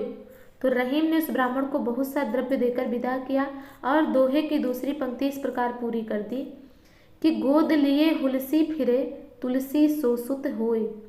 ये लाइन लिखा है रहीम ने, ऊपर की लाइन लिखा है तुलसीदास जी ने और नीचे की लाइन लिखा है कि गोद लिए हुलसी फिरे, तुलसी सोसुत होए। आगे है कि रहीम ने बड़ी बड़ी चढ़ाइयाँ की थी। जैसा कि आपको पता है कि वो युद्ध कला में भी कौशल थे, तो उन्होंने बड़ी बड़ी चढ़ाइयाँ की थी। मुगल साम्राज्य के लिए ना जाने कितने प्रदेश जीते थे। इन्हें जागीर में बहुत बड़े बड़े सूबे और गढ़ मिले थे। संसार का इन्हें बड़ा गहरा अनुभव था, जैसा कि इनकी नीति के दोहों में दिखाई पड़ता है। ऐसे अनुभवों के मार्मिक पक्षों को ग्रहण करने की भावुकता इनमें अद्वितीय थी। अपने उदार और ऊंचे हृदय को संसार के वास्तविक व्यवहारों के बीच रहकर जो संवेदना इन्होंने प्राप्त की है, उसी की व्यंजना अपने दोहे में की है। तुलसी के वचनों के समान रहीम के वचन भी हिंदी भाषी भूभाग में सर्वसाधारण के मुंह पर रहते हैं। इसका कारण है कि जीवन की सच्ची परिस्थितियों का मार्मिक अनुभव। रहीम के दोहे बृंद और गिरधार के पदियों के समान कोरी नीति के पद्य नहीं है, उनमें मार्मिकता है। उनके भीतर से एक सच्चा हृदय झांक रहा है। ये किसके विषय में है? रहीम के विषय में। जीवन की सच्ची परिस्थितियों के मार्मिक रूप को ग्रहण करने की क्षमता जिस कवि में होगी, वही जनता का प्यारा कवि होगा। रहीम का हृदय द्रवीभूत होने के लिए कल्पना की उड़ान की अपेक्षा नहीं रखता था। वह संसार के सच्चे और प्रत्यक्ष व्यवहारों में ही अपने द्रवीभूत होने के लिए पर्याप्त स्वरूप पा जाता था। बरवे नायिका भेद में भी जो मनोहर और छलकते हुए चित्र हैं, वे भी सच्चे हैं, कल्पना के झूठे खेल नहीं। उनमें भारतीय प्रेम जीवन की सच्ची झलक है। आगे है कि भाषा पर तुलसी का सा ही अधिकार हम रहीम पर भी पाते हैं। तो रहीम का भाषा पर और तुलसी के जैसा अधिकार ये दिखाई देता है। इसके अनुसार, शुक्ल जी के अनुसार, ये ब्रज और अवधि पश्चिमी और पूर्वी दोनों काव्य भाषाओं में समान कुशल थे। बरवे नायिका भेद बड़ी सुंदर अवधि भाषा में है। इनकी उक्तियाँ ऐसी लुभावनी हुई हैं कि बिहारी याद परिवर्तित कभी भी बहुतों का अपहरण करने का लोभ ना रोक सके। यानी बिहारी भी जिनकी जिनके जो है बिहारी सतसई के दोहे बहुत अमूल्य रत्न कहे जाते हैं, वो भी रहीम के दोहों में से बहुत सी चीज़ें अपने पास रख लिए, वहाँ से सीख लिए। यद्यपि रहीम सर्वसाधारण में अपने दोहों के लिए प्रसिद्ध हैं, पर इन्होंने बरवें, कबित, सवैया, सोरठा, पद सब में थोड़ी बहुत रचना की है। रहीम का देहावसान 1682 में हुआ। अब तक इनके निम्नलिखित ग्रंथ सुने जाते हैं: रहीम दोहावली या सतसई, बरवे नायिका भेद, श्रृंगार, सोरठ, मदनाष्टक, रास पंचाध्यायी। पर भरतपुर के श्रीयुक्त पंडित मयाशंकर जी याज्ञिक ने इनकी और भी रचनाओं का पता लगाया, जैसे नगर शोभा, फुटकल बरवे, फुटकल कबित सवैये और रहीम का एक पूरा संग्रह रहीम रत्नावली। तो आपको ये याद रख सकते हैं कि रहीम दोहावली है और सतसई, बरवे नायिका भेद, श्रृंगार, सोरठ, मदनाष्टक, रास पंचाध्याय। और इसके अलावा भरतपुर के श्रीयुक्त पंडित मायाशंकर जी ने भी कुछ का पता लगाया, जैसे नगर शोभा, फुटकल बरवे, फुटकल कबित सवैये और रहीम रत्नावली। कहा जा चुका है कि ये कई भाषाओं और विद्याओं में पारंगत थे। इन्होंने फारसी का एक दीवान भी बनाया था और वाकायात बाबरी का तुर्की से फारसी में अनुवाद किया था। कुछ मिश्रित रचना भी इन्होंने की है। रहीम काव्य हिंदी संस्कृत की खिचड़ी है और खेट कौतुकम नामक ज्योतिष का ग्रंथ संस्कृत और फारसी की खिचड़ी है। कुछ संस्कृत श्लोकों की रचना भी ये कर गए हैं। इनकी रचना के कुछ नमूने नीचे दिए जा रहे हैं। तो क्या है? दोहावली से, रहीम दोहावली से कि दुर्दिन परे रहीम कह भूलत सब पहचानी, दुर्दिन परे रहीम कह भूलत सब पहचानी, सोच नहीं बितहानि को जो न होए हितहानि, को रहीम जन काहू के द्वार गए पछताई, संपत्ति के सब जात है विपत सबय ले जाई, ज्यों रहीम गति दीप की कुल कपूत गति सोए, बारे उजियारो लगे बढ़े अंधेरो होए। दूसरा है कि सर सूखे पंछी उड़े और सरन समाही, दीन मीन बिन पंख के कहु रहीम कहीं जाहि, मागत मुकर न को गयो कहीं न त्यागिए साथ, मांगत आगे सुख लहो ते रहीम रघुनाथ, रहीमन वे नर मर चुके जे कहूँ मांगन जाहि, उनते पहले वे मुए जे मुख निकसत नाहि। ऐसा रहीम जी मांगने वालों पे कहते हैं। रहीमन रहिला की भली जो परसे चितलाए, परसत मन मैला करे सो मैदा जरि जाए। और बरवे नायिका भेद से इन्होंने क्या लिखा है कि भोर ही बोल कोयलिया बढ़वत ताप, भोर ही बोल कोयलिया बढ़वत ताप, घरी एक भर अलिया रहु चुपचाप, बाहर लेके दियवा बारन जाई, सासु ननद घर पहुँचत देत बुझाई, पिया आवत अंगनैया उठिकै लीन, बिहसत चतुर तिरैवा बैठक दीन, लैके सुघर खुरपिया पिय के साथ, छड़बै एक छतरिया बरसत पात, पितम एक सुमरनिया मोहि देहु देड़ जाए, जेहि जे पितोर बिरहवा करम निबाह। और मदनाष्टक से क्या है कि कलित ललित माला व जवाहिर जड़ा था, चपल चखन वाला चांदनी में खड़ा था, कट तट बीच मेला पीत सेला नेवला नवेला, अलिबन अलबेला यार मेरा अकेला। नवेला और नेवला दोनों में सिर्फ थोड़ा सा मात्रा का अंतर है, देखिए कितना अंतर हो जा रहा। आगे है कि नगर शोभा से उनका क्या है कि उत्तम जाति है बामनी, देखत चित्त लुभाए, परम पाप पल में हरत, परसत वाके पाए, रूप रंग रतिराज में छत रानी तरान, मानो रची बिरंच पची कुसुम कनक में सान, बन आई के बैठ रूप की हाट, पेम पेक तनहेर के गरुए टारत बाट, गर्भ तराजू करत जग भौह मोरी मुस्कात, दाढ़ी मारत बिरह की चित चिंता घट जात। और फुटकल का वित्त क्या है? बड़न सुजान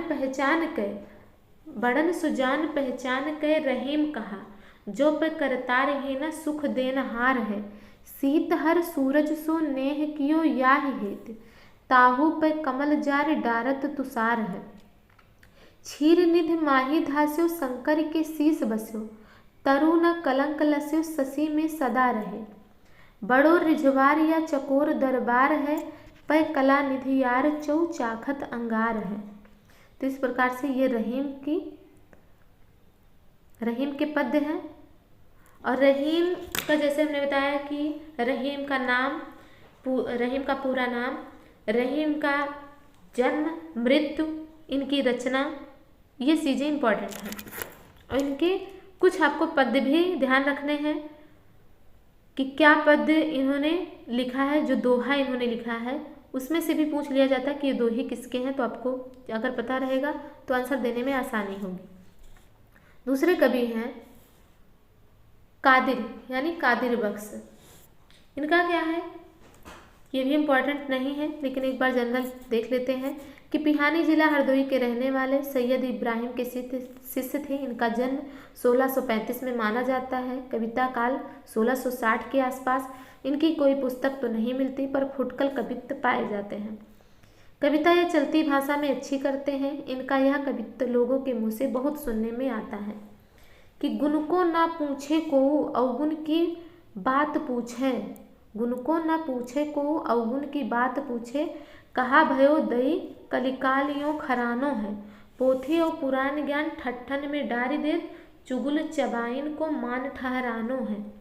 कादिर कहत यासो, देखिए अपना नाम भी इन्होंने लिख दिया है कि कादिर कहत यासो कछु कहिबो को नाही, जगत की रीत देख चुप मन मानो है, खोल देखो हियो सब औरन सो भांति भांति, गुण न हिरानो गुण गाहक हिरानो है। कादिर की बात हो गई। अब है मुबारक, सैयद मुबारक अली। बिलग्रामी जन्म, ये भी इम्पोर्टेंट नहीं है ज़्यादा। बिलग्रामी जन्म संवत 1640 में हुआ था, अतः इनका कविता काल संवत 1670 के पीछे मानना चाहिए। ये संस्कृत, फारसी और अरबी के अच्छे पंडित और हिंदी के सहृदय कवि थे। जान पड़ता है कि केवल श्रृंगार के ही कविता करते थे। इन्होंने नायिका के अंगों का वर्णन बहुत विस्तार से किया है। कहा जाता है कि 10 अंगों को लेकर उन्होंने एक एक अंग पर 100 दोहे बनाए थे। इनका प्राप्त ग्रंथ अल शतक और तिल शतक उन्हीं के अंतर्गत है। इन दोहों के अतिरिक्त इनके बहुत से कवित्व सवैये संग्रह ग्रंथों में पाए जाते हैं और लोगों के मुँह से सुने जाते हैं। इनकी उत्प्रेक्षा बहुत बढ़ी चढ़ी होती थी और वर्णन के लिए, उत्कर्ष के लिए कभी कभी ये बहुत दूर तक बढ़ जाते थे। अल शतक और तिल शतक मुबारक के ये 2 रचना हैं। तो अल शतक और तिल शतक में देखिए इन्होंने क्या लिखा है कि परी मुबारक तिय बदन अलग ओप अति होय, मानो चंद की गोद में रही निसासी सोए, चिबुक कूप में मन पर्यो छबिजल त्रिषा बिचारी, कढ़ती मुबारक ताहि तिय अलग डोरी सी डारी, चिबुक कूप रसरी अलग तिलसु चरस दृग बैल, बारी वै सिंगार को सींचत मनमत छैल। और फुटकल से जो उनकी है रचना वो क्या है कि कनक बरन बाल नगन लसत भाल, मोतिन के माल उर सोहे भली भात हैं, चंदन चढ़ाए चारु चंदमुखी मोहनी सी, प्रात ही अनहाय पग धारे मुस्काती हैं, चूनरी विचित्र श्याम सजते मुबारक जो, ढाक नख सिखते निपट सकु चाते हैं, चंद्रमय लमेट के समेट के नखत मानो, दिन को प्रणाम किए रात चली जाती हैं। तो ये रही। आगे है नेक्स्ट कवि है बनारसी दास। मुबारक के विषय में हमने पढ़ लिया। अब है बनारसी दास। ये जौनपुर के रहने वाले हैं, जैन जौहरी थे जो आमेर में भी रहा करते थे। इनके पिता का नाम खड़ग सेन था। ये संवत 1643 में उत्पन्न हुए थे। इन्होंने संवत 1698 तक अपना जीवन वृत्त अर्धकथानक नामक ग्रंथ में दिया। तो बनारसी दास का अर्धकथानक बहुत प्रसिद्ध है। अर्धकथानक इनकी जीवनी है जो कि बहुत अधिक प्रसिद्ध है। जीवनी नहीं है, इनकी आत्मकथा है अर्धकथानक। पुराने हिंदी साहित्य में यही एक आत्मचरित मिलता है। इससे इसका बहुत अधिक महत्व है। इस ग्रंथ से पता चलता है कि युवा अवस्था में इनका आचरण अच्छा ना था और इन्हें कुष्ठ रोग भी हो गया था, पर पीछे ये संभल गए। ये पहले श्रृंगार रस की कविता किया करते थे, पर पीछे ज्ञान हो जाने पर इन्होंने वह सब कविताएं गोमती नदी में फेंक दी और ज्ञानोपदेश पूर्ण कविताएं करने लगी। ये भी आपको याद रखना है कि किसने अपना जो कविता संग्रह है गोमती नदी में फेंक दी थी, तो बनारसी दास ने। इससे भी एक बार क्वेश्चन आया है। ज्ञानोपदेश पूर्ण कविताएं करने लगे। कुछ उपदेश इनके ब्रज भाषा गद्य में भी हैं। इन्होंने जैन धर्म संबंधी अनेक पुस्तकों के सारांश हिंदी में कहे हैं। अब तक इनकी बनाई इतनी पुस्तकों का पता चला है। तो क्या क्या है? बनारसी विलास जो कि फुटकल कवित्तों का संग्रह, नाटक समय सार, नाममाला, अर्धकथानक, बनारसी पद्धति, मोक्षपदी, धारु वंदना, कल्याण मंदिर भाषा, वेद निर्णय, पंचाशिका, मार्गन विद्या। इनकी रचना शैली पुष्ट है। इनकी कविता दादूपंथी सुंदरदास जी की कविता से मिलती जुलती है। जैसे कुछ उदाहरण है कि भोंदू ते हृदय की आँखें, भोंदू ते हृदय की आँखें, जे करबे अपनी सुख संपत्ति, भ्रम की संपत्ति भाखें। जिन आँखिन सो निरख भेद गुनि, ज्ञानी ज्ञान विचारें, जिन आँखी सो लख स्वरूप मुनि, ध्यान धारणा धारें। काया सो विचार प्रीति, माया ही में हार जीत, लिए हठ रीत जैसे हारिल की लकड़ी, चंगुल के जोर जैसे गोह गई रहे भूमि, त्यों ही पाए गाड़े पे न छाड़े टेक पकड़ी, मोह की मरूर सो मरम को न ठौर पावे, धामे चहु और ज्यों बढ़ावे जाल मकरी। ऐसी दुर्बुद्धि भूल झूठ के झरोख भूल, फूली फिरे ममता जजीरन सो जकरी। तो इस प्रकार से इनके पद्य हो गए। अब आगे हैं सेनापति। सेनापति ये अनूप शहर के रहने वाले कान्यकुब्ज ब्राह्मण थे। ये भी ठीक है, इनका भी आपको याद रखना इम्पोर्टेंट है। इनके पिता का नाम गंगाधर, पितामह का नाम परशुराम और गुरु का नाम हीरामण दीक्षित था। जैसे इनके गुरु का नाम भी आपको याद रखना है कि सेनापति के गुरु का नाम क्या है? हीरामण दीक्षित। इंपॉर्टेंट है ये। इनका जन्म काल संवत 1646 के आसपास माना जाता है। बड़े ही सहृदय कवि थे। ऋतुवर्णन तो इनके ऐसा और किसी श्रृंगारी कवि ने नहीं किया। ये शुक्ल जी का कथन है इनके विषय में। इनके ऋतुवर्णन में प्रकृति निरीक्षण पाया जाता है। पद विन्यास भी इनका ललित है। कहीं कहीं विरामों पर अनुप्रास का निर्वाह और यमत्कार का चमत्कार भी अच्छा है। सारांश यह है कि अपने समय के बड़े भावुक और निपुण कवि थे। अपना परिचय उन्होंने इस प्रकार दिया है। तो क्या कहा है? दीक्षित परशुराम दादा है विदित नाम, जिन कीन्हे जग जाके विपुल बड़ाई है, गंगाधर पिता गंगाधर के समान जाके, गंगा तीर बसति अनूप जिन पाई है, महाजान मन विद्यादान हूँ में चिंतामणि, हीरामन दीक्षित ते पाई पंडिताई है। क्योंकि हीरामन दीक्षित इनके गुरु थे सेनापति के। सेनापति सोई सीतापति के प्रसाद जाकी, सब कवि कान दे सुनत कविताई है। आगे है कि इनकी गर्भोक्तियाँ खटकती नहीं, उचित जान पड़ती हैं। वह अपने जीवन के पिछले काल में संसार से कुछ विरक्त हो चले थे। जान पड़ता है कि मुसलमानी दरबारों में भी इनका अच्छा मान रहा, क्योंकि अपनी वृत्ति की झोंक में इन्होंने कहा है। ये भी इम्पोर्टेंट है। के तो करो कोई पय कर्म लिखे ताते, दूसरी ने होई उर सोई ठहराई, आधी ते सरस बीत गई है बरस अब, दुर्जन दरस बीच रस ना बढ़ाइए, चिता अनुचित धारु धीरज उचित, सेनापति हवे सुचित रघुपति गुण गाइए, चारि बर दानी तजी पाए कमलेच्छन के, पायक मलेच्छन के काहे को कहाइए। आगे है शिव सिंह सरोज में लिखा है कि पीछे सेनापति ने संन्यास ले लिया। इनके भक्ति भाव से पूर्ण अनेक कवि रत्नाकर में मिलते हैं। जैसे भक्ति भाव से पूरित कौन सी उक्ति है कि महामोह कंदनी में जगत जनक दनि में, दीन दुख दुंदिन में जात है बिहाय के, सुख को नलेस है कलेस सब भातिन को, सेनापति याहि ते कहत अकुलाए हैं, आवे मन ऐसी घर बार परिवार तजों झरों अरे डारों लोक लाज के समाज बिसराए के, हरिजन पुंजन में वृंदावनी कुंजन में, रहो बैठ कहूँ तरवर तरी जाए के। यद्यपि इस कवित्व में वृंदावन का नाम आया है, पर इनके उपास्य राम ही जान पड़ते हैं, क्योंकि स्थान स्थान पर इन्होंने सियापति, सीतापति, राम आदि नामों से ही स्मरण किया है।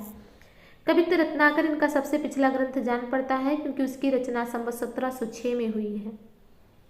तो क्या हुई है कि संवत 1706 में से सियापति पाए, सेनापति कविता सजी सज्जन सजो सहाय, इनका एक ग्रंथ है। और सेनापति का क्या प्रसिद्ध है? काव्य कल्पद्रुम। जैसा कि पहले कहा जा चुका है कि इनकी कविता बहुत ही मर्म स्पर्शनीय और रचना बहुत ही प्रौढ़ और प्रांजल है। जैसे एक ओर में पूरी भावुकता थी, वैसे ही दूसरी ओर चमत्कार लाने की पूरी निपुणता भी। श्लेष का ऐसा साफ उदाहरण शायद ही कहीं और मिले। इम्पॉर्टेंट कथन है ये पूरा का पूरा। तो क्या है श्लेष का उदाहरण? कि नाही नाही करे थोरो मांगे सब दयन कहे, मंगन को देख पट देत बार बार है। जैसे श्लेष में आपको ये एग्जाम्पल बहुत जगह मिला होगा। ये दोहा, जिनके मिलत भली प्राप्ति की घटी होत, सदा शुभ जनमन भावे निर्धार है, भोगी हवे रहत बिलसत अवनी के मध्य, कन कन जोरे दान पाठ परवार है, सेनापति वचन की रचना निहारी देखो, दाता और सुम दो किन्हें एक सार है।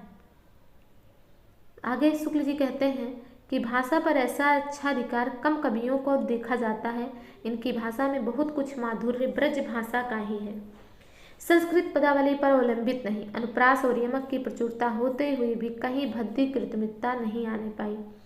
इनके ऋतु वर्णन के अनेक कवित्व बहुत से लोगों को कंठस्थ हैं। रामचरित संबंधी कवित्व भी बहुत ओजपूर्ण है। इनकी रचना के कुछ नमूने दिए जा रहे हैं।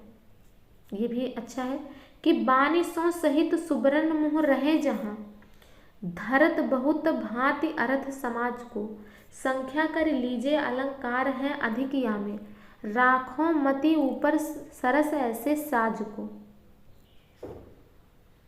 आगे है, आगे अब हम दूसरे कवि को देखेंगे। अब लगभग सेनापति का समाप्त है। नेक्स्ट कवि हैं पुहकर कवि। इसके अलावा एक दो कवि और बचे होंगे फुटकल कवियों में, नहीं तो ये सेशन हमारा समाप्त होता है।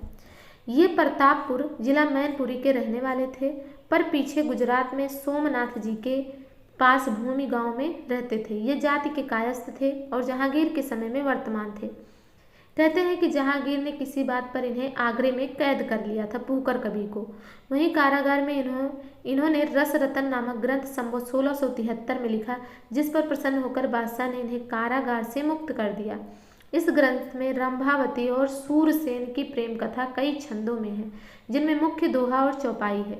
प्रबंध काव्यों की साहित्यिक पद्धति पर लिखी गई है। कल्पित कथा लेकर प्रबंध काव्य रचने की प्रथा पुराने हिंदी कवियों में बहुत कम पाई जाती है। जायसी आदि सूफी शाखा के कवियों ने ही इस प्रकार की पुस्तकें लिखी हैं, पर उनकी परिपाटी बिल्कुल भारतीय नहीं थी। इस दृष्टि से रस रतन को हिंदी साहित्य में एक विशेष स्थान देना चाहिए। ये तो जायसी की इन लोग को फारसी आधारित इनकी जो प्रबंध काव्य था वो फारसी आधारित थी, पर ये हिंदी साहित्य के आधार पर थी। आगे है कि इसमें संयोग और वियोग की विविधा दशाओं का साहित्य की रीति पर वर्णन है। वर्णन उसी ढंग का है जिस ढंग के श्रृंगार के मुक्तक कवियों ने किए हैं। पूर्व राग, सखी, मंडन, नखशिख, ऋतु वर्णन आदि श्रृंगार की सब सामग्री एकत्र की गई है। कविता सरस और भाषा प्रौढ़ है। इस कवि के और ग्रंथ नहीं मिले हैं, पर प्राप्त ग्रंथ को देखने से एक अच्छे कवि जान पड़ते हैं। इनकी रचना की शैली दिखाने के लिए उद्धृत पद्य प्राप्त होंगे। तो क्या है कि चले ममता हसत झूमंत मत्ता, मनो बदला श्याम साथे चलंता, बनी बागरी रूप राजत दंता, मनोबग्ग आषाढ़ पाते उद्दंता, लसई पीत लाले सुढाले ढलक्कें, मनो चंचला चौंध छाया छलक्कें, चंद की उजारी प्यारी नैन तिहारे परे, चंद की कला में दूती दूनी दर्शाती है, ललती लतानी में लता सी गही सुकुमारी, मालती सी फूलें जब मृदु मुस्काती हैं। पुहकर, देखिए पुहकर अपना नाम भी लिख दिए हैं कि कहे जित देखिए विराजते तित, परम विचित्र चारु चित्र मिलिए जाती हैं, आवे मन माही तब रहे मन ही में गड़ी, नयनन बिलो के बाल नयनन समाती हैं। तो पुहकर कवि के विषय में यहीं पर समाप्ति होती है। नेक्स्ट कवि हैं सुंदर। सुंदर कवि ये ग्वालियर के ब्राह्मण थे और शाहजहां के दरबार में कविता सुनाया करते थे। इन्हें बादशाह ने पहले कविराय की और फिर महाकविराय की पदवी दी थी। इन्होंने संवत 1688 में सुंदर श्रृंगार नामक एक नायिका भेद का ग्रंथ लिखा। कवि ने रचना की तिथि जिसमें इस प्रकार दी, स्वयं ही कवि ने रचना की तिथि दे दी थी। तो क्या दिया था कि संवत 1600 बरस बीते 78 सीति, कार्तिक सुदी सतमी गुरु रचे ग्रंथ कर प्रीति। इसके अतिरिक्त सिंहासन बत्तीसी और 12 मासा नाम की इनकी 2 पुस्तकें और कही जाती हैं। यमक और अनुप्रास की और इनकी कुछ विशेष प्रवृत्ति जान पड़ती है। इनकी रचना शब्द चमत्कार पूर्ण है। एक उदाहरण दिया जाता है, क्या दिया जाता है कि काके गए बसन पलट आए बसन सु, काके गए बसन पलट आए बसन सु, मेरो कुछ बसना रसन उर लागे हों, भौहें तिरछौहें कभी सुंदर सुजान सोहें, कछु अल सोहें गोहें जाके रस पागे हैं। परसों में पाए होते परसों में पाए गए, परसों में पाए निस जाके अनुरागे हों, कौन बनिता के हों जो कौन बनिता के हों सो, कौन बनिता के बनिता के संग जागे हों। ये रहे सुंदर के पद। आगे हैं लालचंद या लक्षोदय। आप एक बार जनरल रीडिंग ले लीजिए, बाकी इनका कुछ इम्पोर्टेंट नहीं है। ये मेवाड़ के महाराणा जगत सिंह संवत 1685 से 1709 के माता जाबवंती जी के प्रधान श्रावक हंसराज के भाई डूंगरसी के पुत्र थे। इन्होंने संवत 1700 में पद्मनी चरित्र नाम की एक प्रबंध काव्य की रचना की, जिसमें राजा रतन सेन और पद्मनी की कथा का राजस्थानी मिली भाषा में वर्णन है।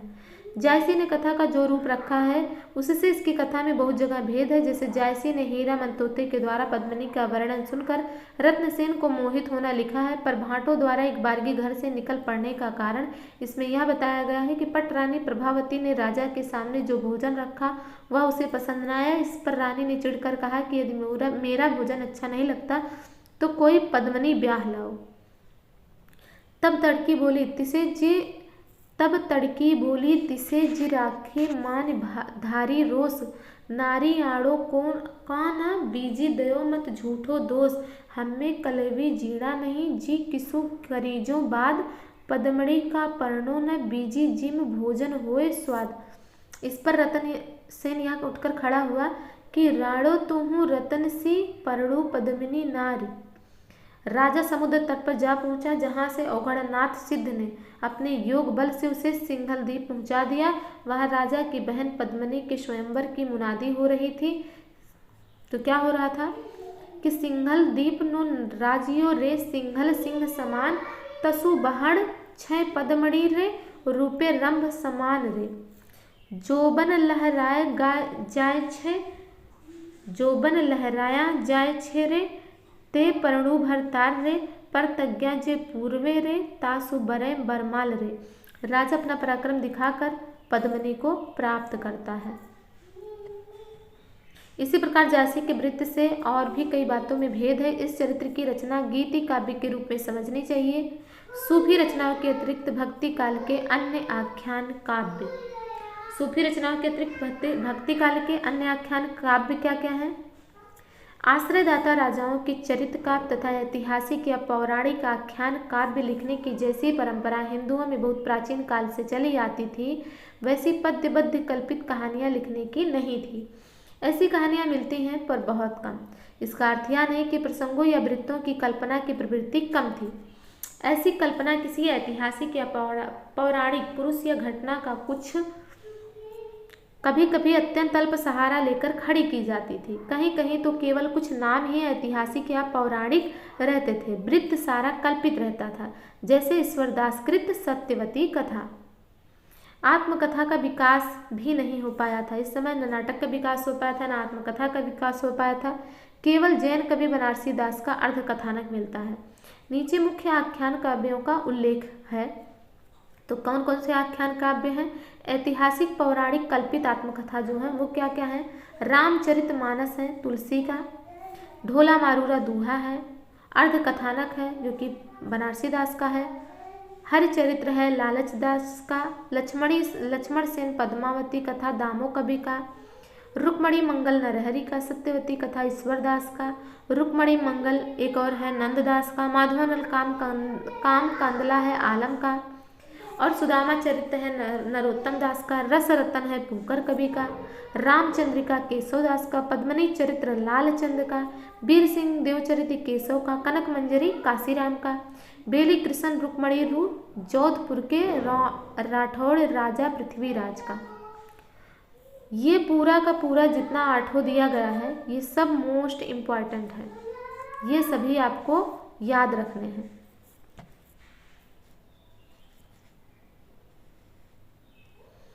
आगे है कि ऊपर दी हुई सूची में ढोला मारूरा दूहा और बेल कृष्ण रुक्मणी राजस्थानी भाषा में है।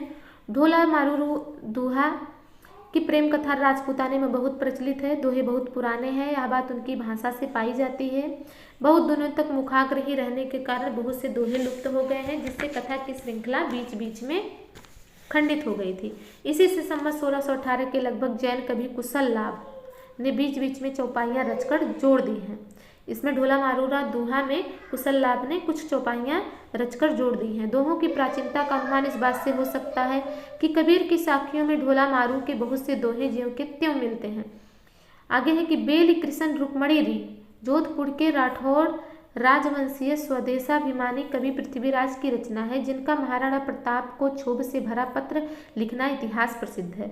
रचना प्रवण भी है और मार्मिक भी है। इसमें श्री कृष्ण और रुक्मणी के विवाह की कथा है। पद्मनी चरित्र की भाषा भी राजस्थानी मिली है। इस प्रकार से हमारा यही प्रकरण 6 समाप्त होता है। आपको जो भी इम्पोर्टेंट कथन थे, जो भी इम्पोर्टेंट कवि हैं, वो हमने सब बता दिए हैं। वीडियो कैसा लगा ये अपने कमेंट के माध्यम से हमें ज़रूर बताइए। वीडियो को देखने के लिए, इतने टाइम तक बने रहने के लिए बहुत बहुत धन्यवाद। अब आगे हमारा स्टार्ट होगा रीति का।